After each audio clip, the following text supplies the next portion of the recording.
Greetings, friends. The question has been asked, how do we create enlightened government? Well, enlightened government is not something you create as much as it is something you allow to exist.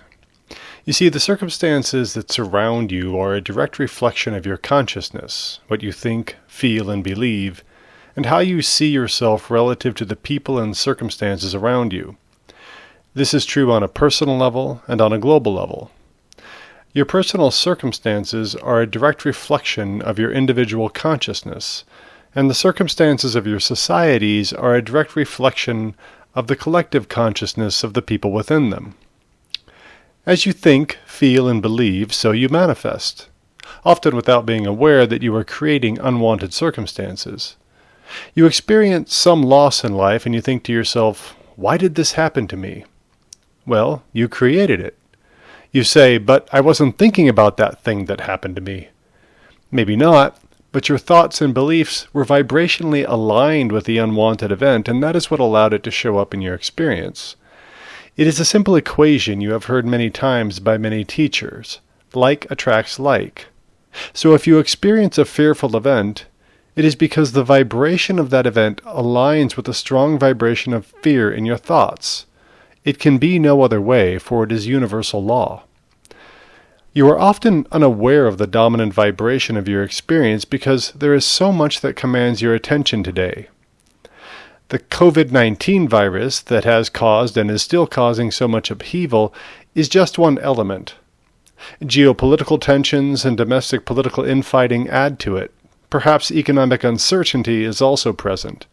This causes a certain baseline of fear and anxiety in much of humanity.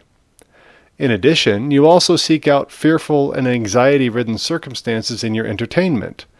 So much of what you consume in your television shows and movies is filled with people making one bad choice after another, or on dystopian futures in which humanity is disempowered. Does it surprise you, then, that the real world you live in reflects those scenarios? Why is humanity attracted to such things? Because they exist in your Akash, the record of your past incarnations on the planet.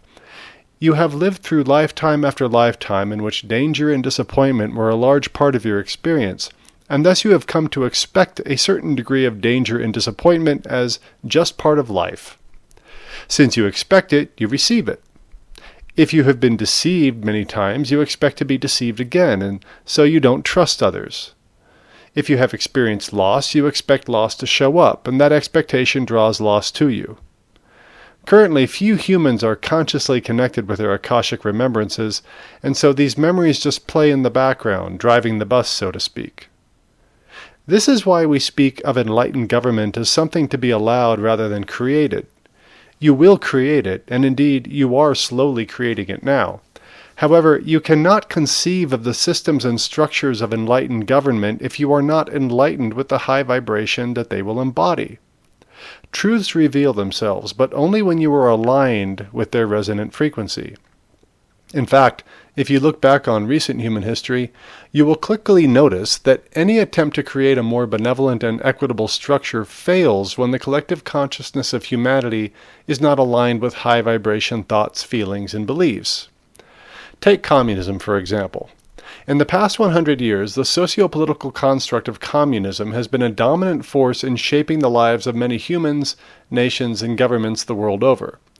But at this point, the negative aspects of communism are its legacy, the economic deprivation, the social and political constraint, the lack of incentive to innovate, and in many cases, the outright brutality of leaders against the people they supposedly serve.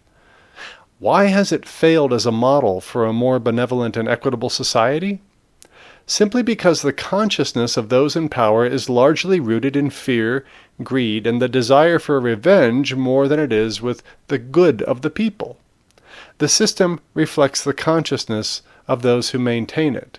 This is always true. When you live under one system of government and see another system fail, it's easy to sit back and think, see, we have the better system, and this proves it. What you are seeing today, however, is the failure of governments that were doing victory laps only a few years ago.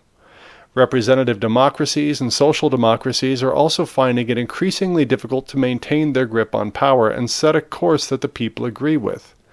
This is perhaps nowhere more apparent than the recent events that transpired in Washington, D.C., when thousands of people forced their way into the Capitol building in an attempt to overturn the recent election, spurred on by the outgoing president himself. In light of such events, even the great experiment of American democracy seems to have lost a significant degree of effectiveness. In other words, it's no longer working well. But guess what? That is actually good news. Why? Because it is evidence that humanity is collectively moving in consciousness and vibration into higher frequencies that demand new forms of government. We said collectively.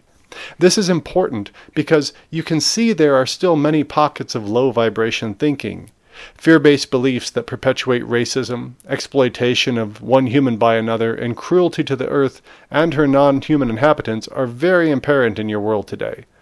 And so it's easy to throw up your hands and say, it's all going downhill. But it's not.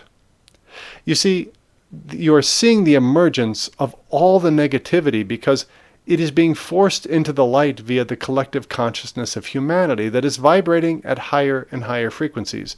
The overwhelming majority of humanity is more aligned with love than fear, compassion than vindictiveness, and generosity than greed.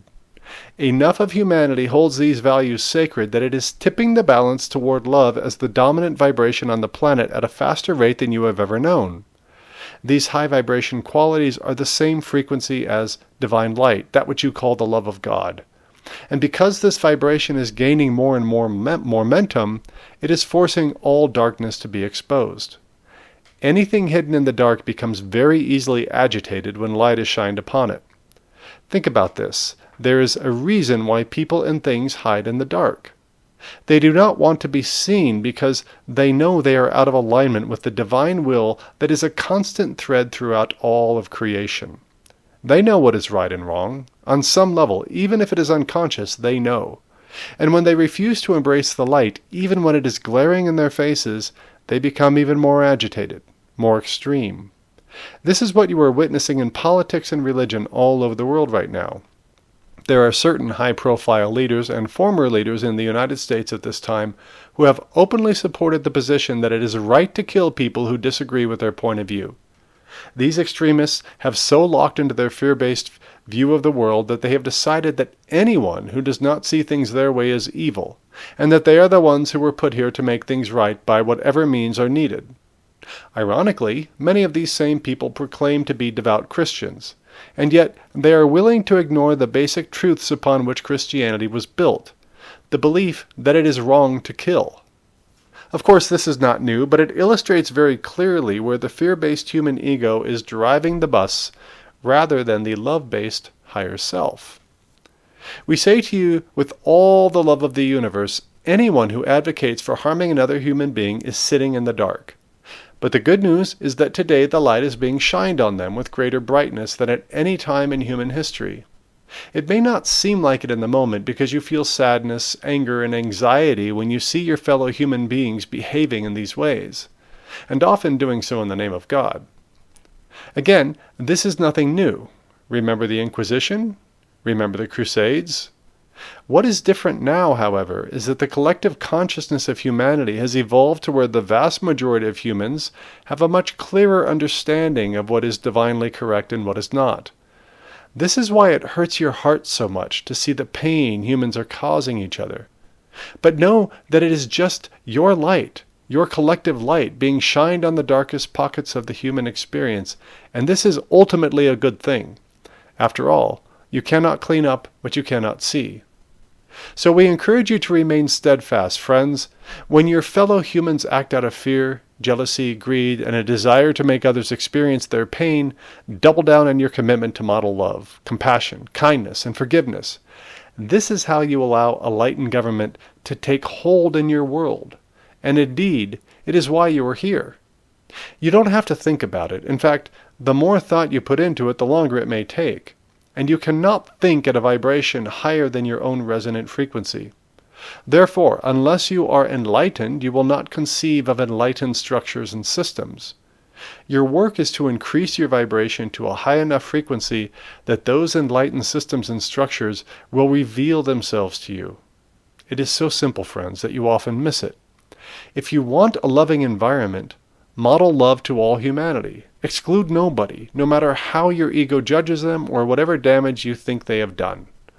If you want a compassionate government that truly has the best interest of all humanity in mind, even those beyond your borders, then model compassion to everyone who crosses your field of consciousness.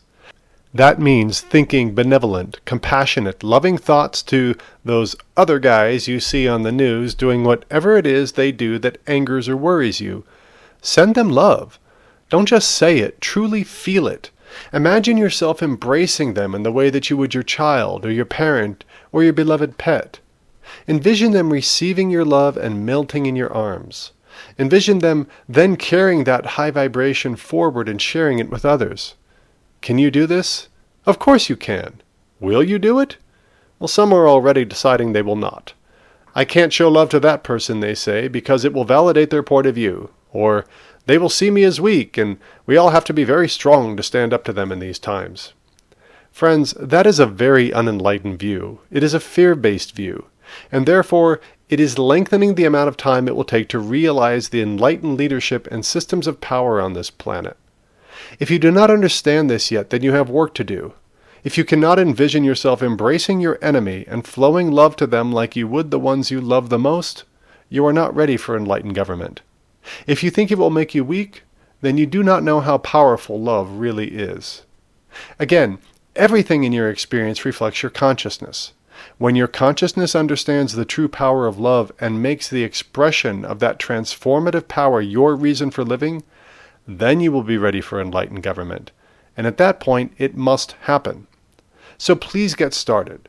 You have all the tools in front of you, and you have had them all your life. Love your God with all your heart, and love your neighbor as yourself. Do not wait for them to show you love first. Do unto others as you would have them do unto you. Do not wait for them to behave. Your personal challenge is to love and do unto others even when you have zero hope that they will respond in kind. This is how you change the world. Finally, we encourage you to take a close look at what you pay attention to in your entertainment. Does it model the world you want to live in? Do the characters on the screen make wise decisions? Do they lift each other up and create hope? Do they model love and compassion?